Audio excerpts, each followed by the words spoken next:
How you doing there? Welcome back to Babylon Talmud. Today we stand Daf Kuf Lamed Gimel, Daf 133 of Masechta BavaBasra.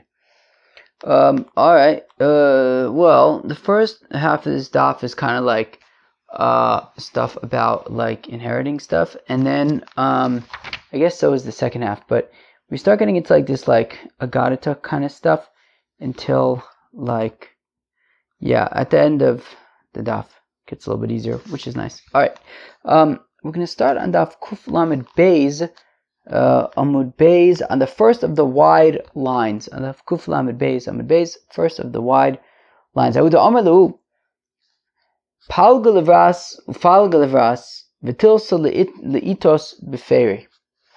So Yavash Shchibmira, he was on his deathbed, and he says that half of my estate is going to go to one of my daughters, the other half is going to go to my other daughter, and my wife is going to get a third of the fruits of the estate. Ikla Rav Nachman the Surah. Rav Nachman visited Surah, Ulagabi Rav Chizda, and he went to Rav Chizda in Surah. Omar lei ki agavna mai. So the art school defined it as Rav Nachman says to Rav Chizda, what happens in this case? I kind of think it would be cool if Rav Chizda said it to Rav Nachman. He's going to quote Shmuel. I feel like it's more likely for Rav Nachman to quote Shmuel than for Rav Chizda to quote Shmuel, but anyways. So let's say Rav Nachman asks Rav Chizda in Surah, what happens in this case? Right? The father was on his deathbed. He said half of the estate goes to one of my daughters, the other half goes to the other daughter, and my wife will get a third of the fruits. The shaila is, can she still collect her ksubah from the estate which the daughters are dividing? Or do we say that by accepting the gift of the fruits, a third of the fruits, she basically says, wow, thank you, and basically, in lieu of the gift, she forfeits any claims on the estate for her ksuba. So Kiai Gavna Mai. So Rav Nachman asks Rav Chizda that what happens in this case where he gave her the fruits. So Omarle, so Rav Chizda says, Shmuel said the following,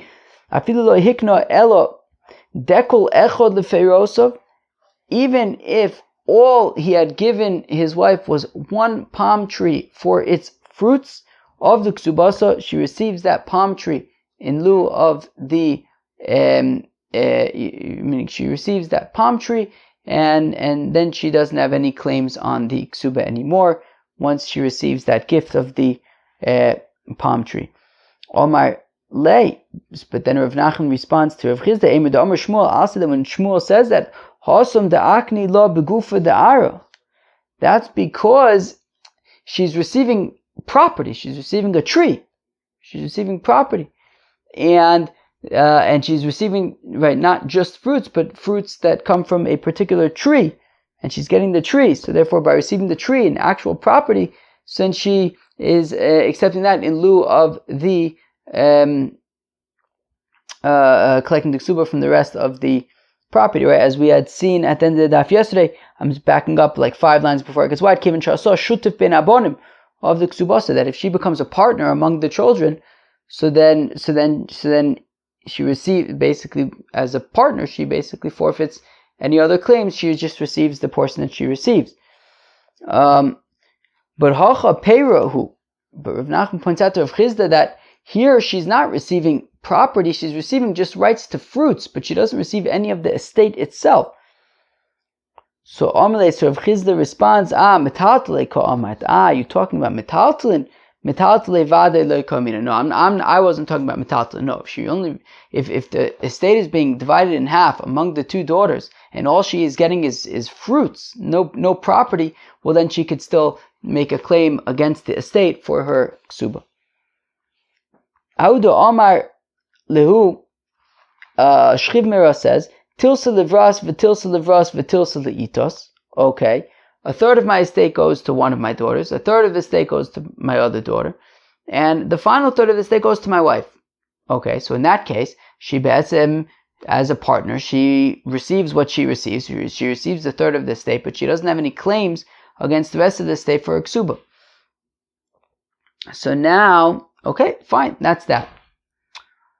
But then, okay, so now the thing is, if the husband were to acquire more properties later on, well, then she would be able to make a, if meaning she relinquishes any claims against the estate at the time that she became a partner. But if the husband then acquires other properties, well, she didn't relinquish any claims against those future properties, only to what was there at the time.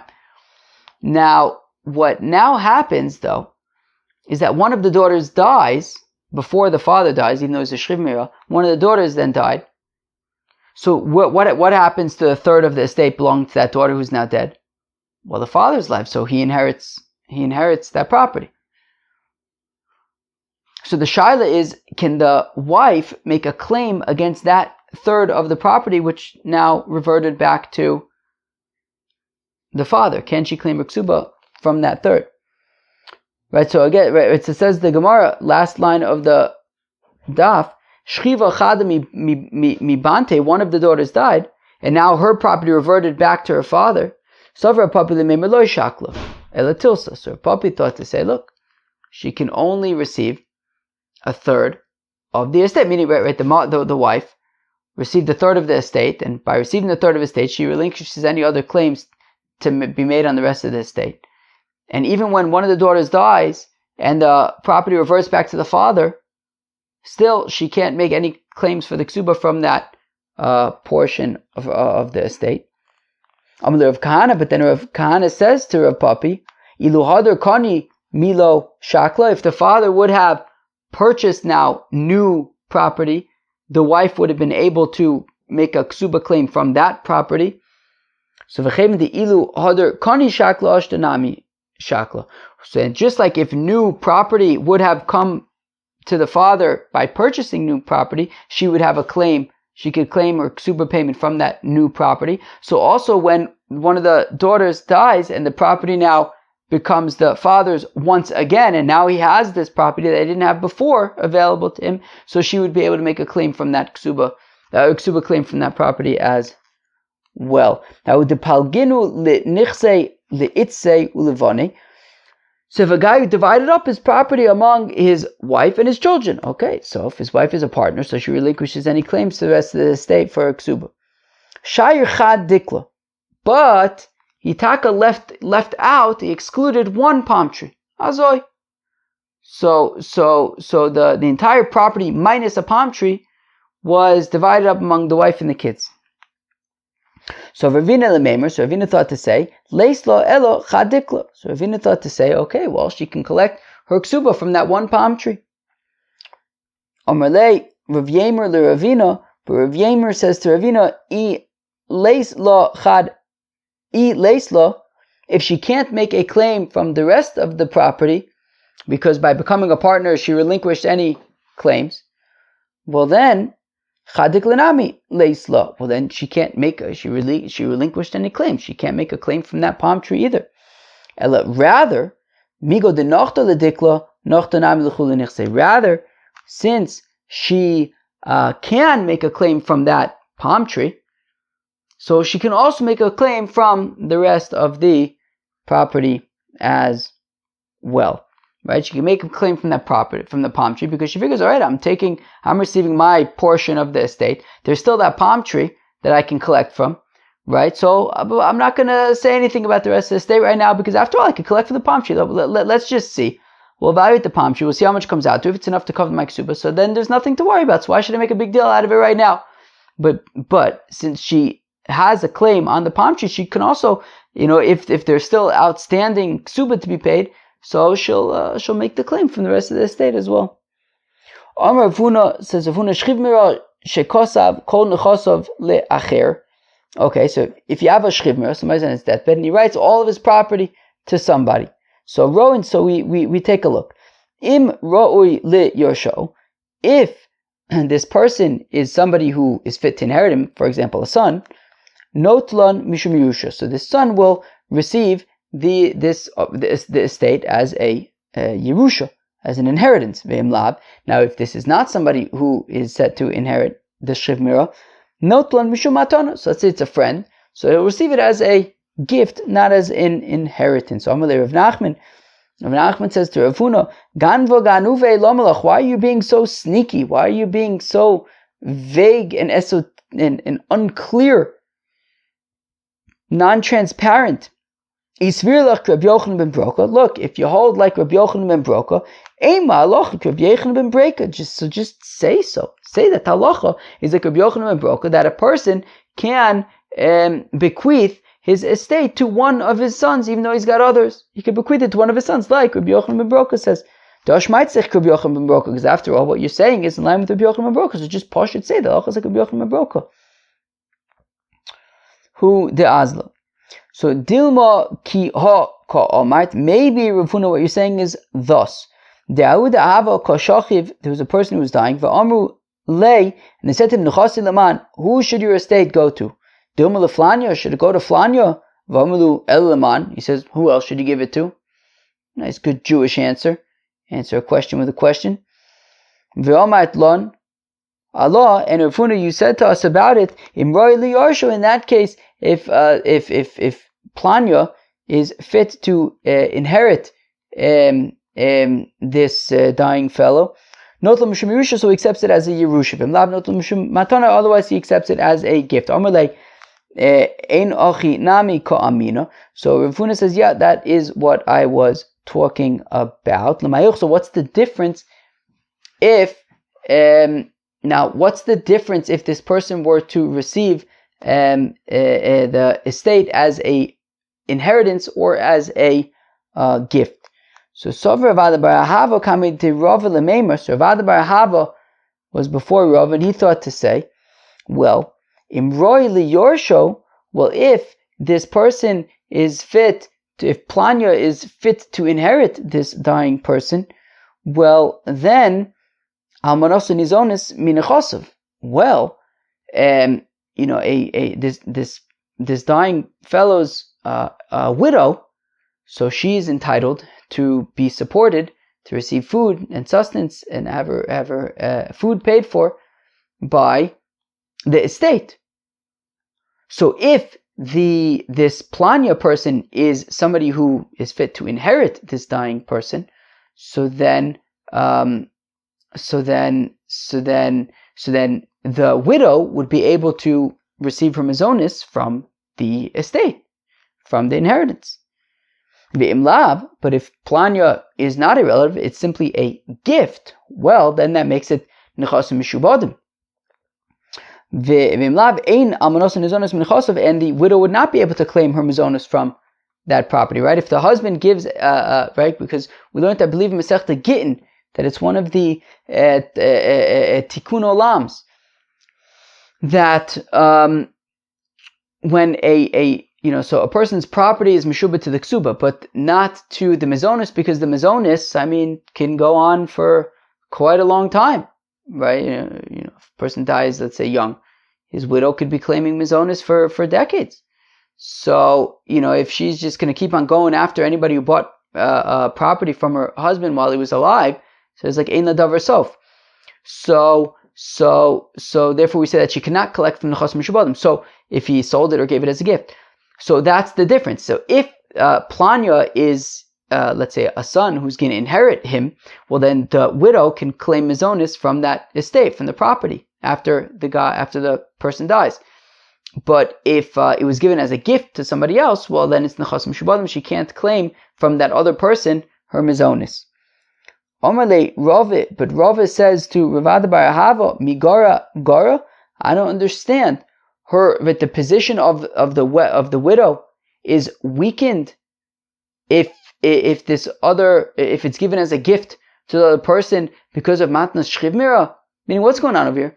You have a guy in his deathbed. He says that essentially his property is going to go to this friend of his, and we say, okay, fine, because he's a shchivmira. Usually, we'd have to make a proper kinyan, but we say divrei shchivmira. We're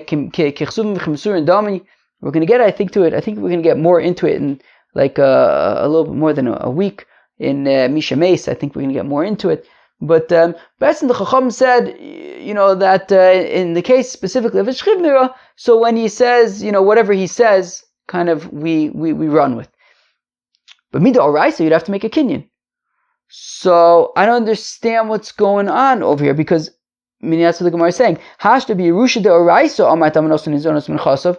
Because when it comes to, let's say, the son inherits his father who's dying.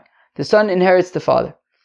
Even though the son inherited the father mida oraisa, and he inherits the father and it's his property mida oraisa, nonetheless, the widow can claim mizonis against the property.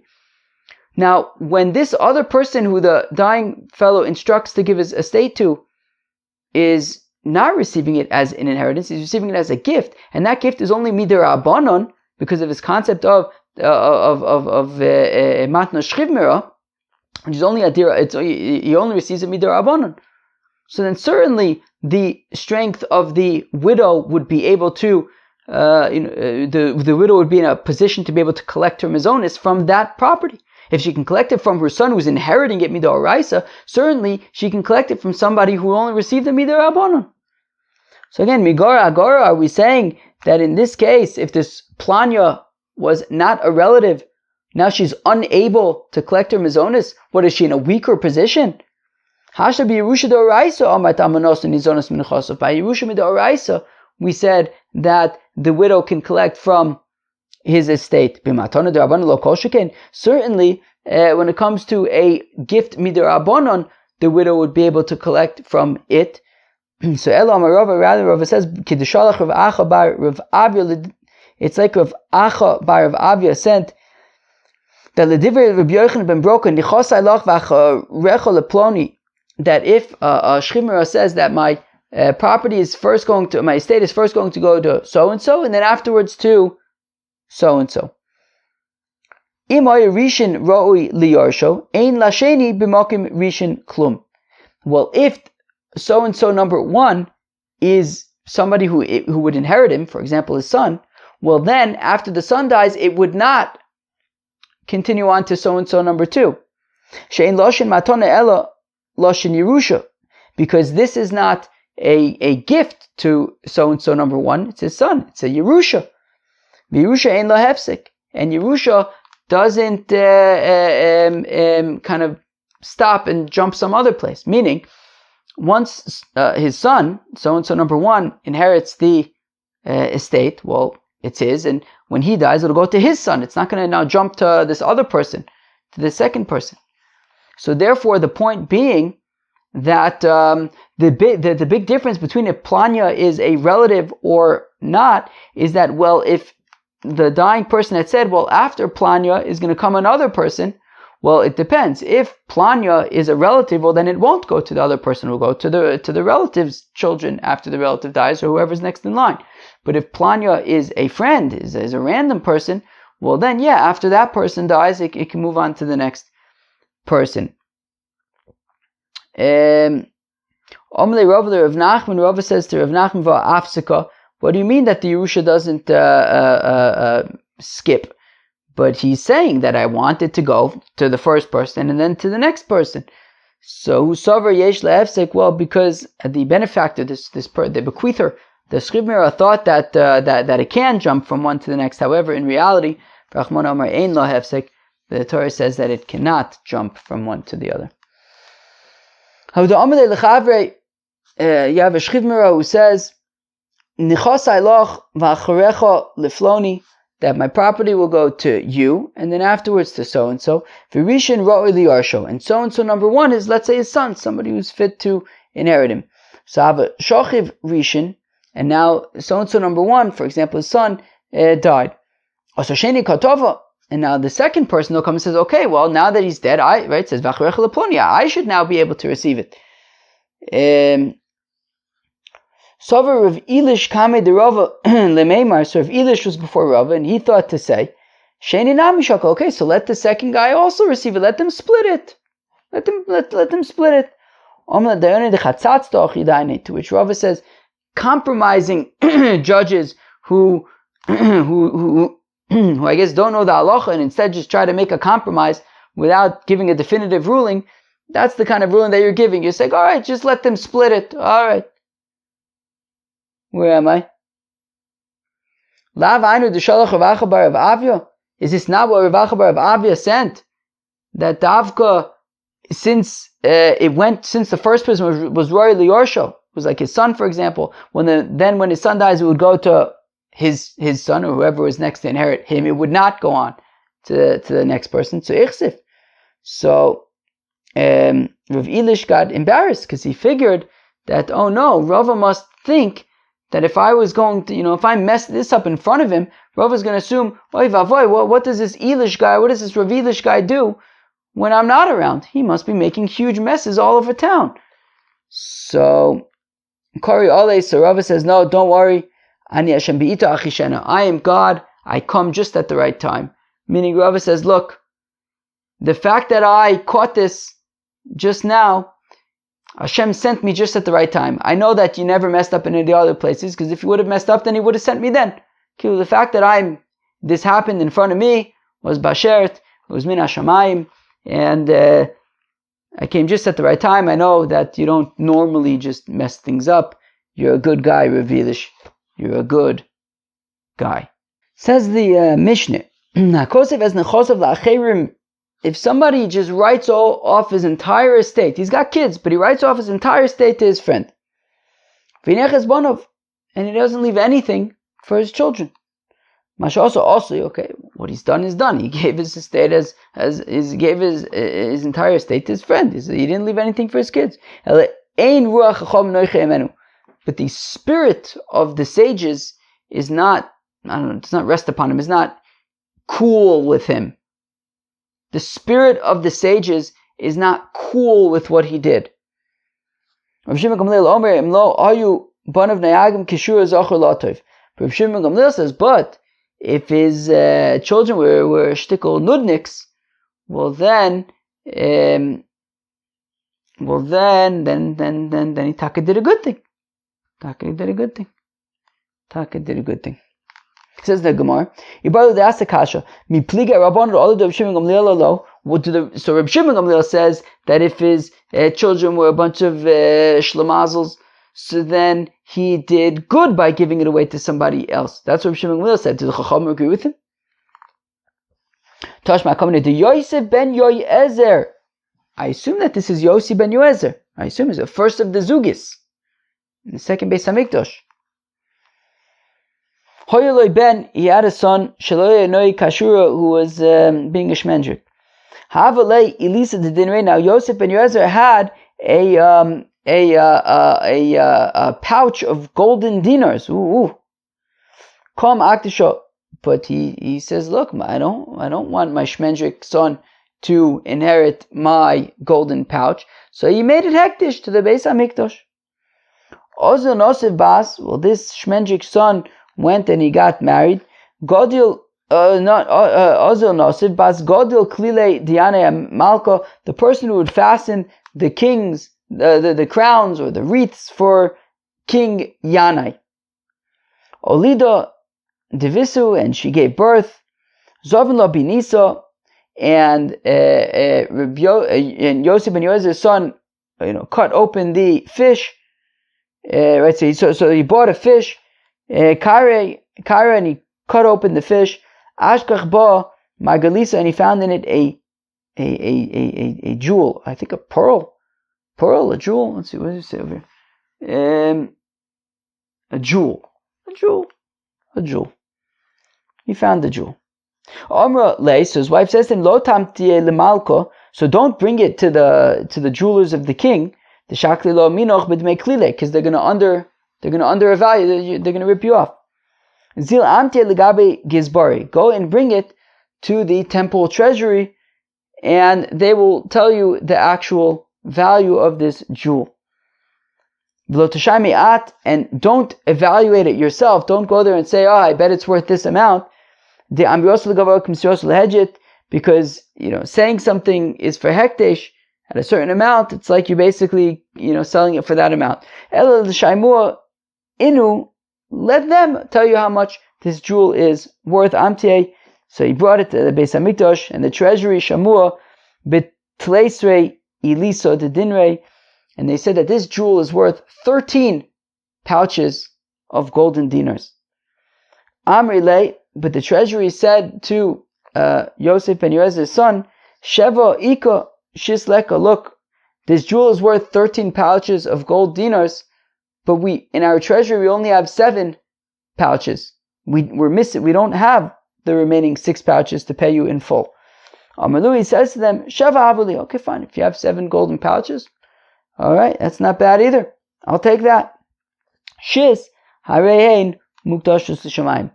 As for the remaining 6 pouches that I'm owed, all right, I'm being makdish them to the Beis HaMikdash. So here, take this jewel that is worth 13 golden pouches, and I'll just take the 7 pouches that you currently have for it.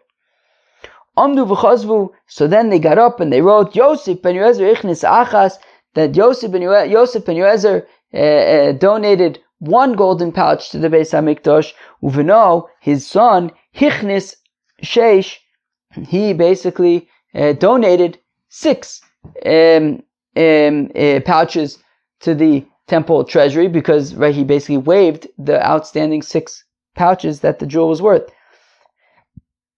Those who say Yosef ben Yoezer ichnis achas, those who say that Yosef ben Yoezer brought in 1 pouch of golden coins to the temple treasury, Uvno, and his son Hotzi Sheva, he sort of took out, he withdrew from the temple treasury 7 pouches, the 7 pouches that were paid to him. So initially, from the Reisha, it says that the son brought in 6 pouches to the temple treasury. So, we're praising the son and saying he donated 6 pouches to the temple treasury. So clearly, it was a happy ending. So it must be that what Yosef ben Yoezer did by being makdish his money to the Beis HaMikdash, that his son wouldn't inherit it because he was being a shmendrik. So that was a good thing, right? The story had a happy ending. Adrabah, I'll say fakert. But the Sefer says that the son withdrew from the temple treasury 7 pouches, i.e. it's focusing on sort of the negative aspect that he took from the temple, which means that it had a negative ending, which means that what Yosef ben Yoezer did was not a good thing. So rather, you can't learn out anything from this Maisa because you can touch it either way. Shmuel says of Yehuda, Shinana, a sharp one, don't be somebody who moves in a state, not even from a bad boy to a good boy, certainly from a son to a daughter. That was Kuf Lamed Gimel of Masechet BavaBasra. Peace out.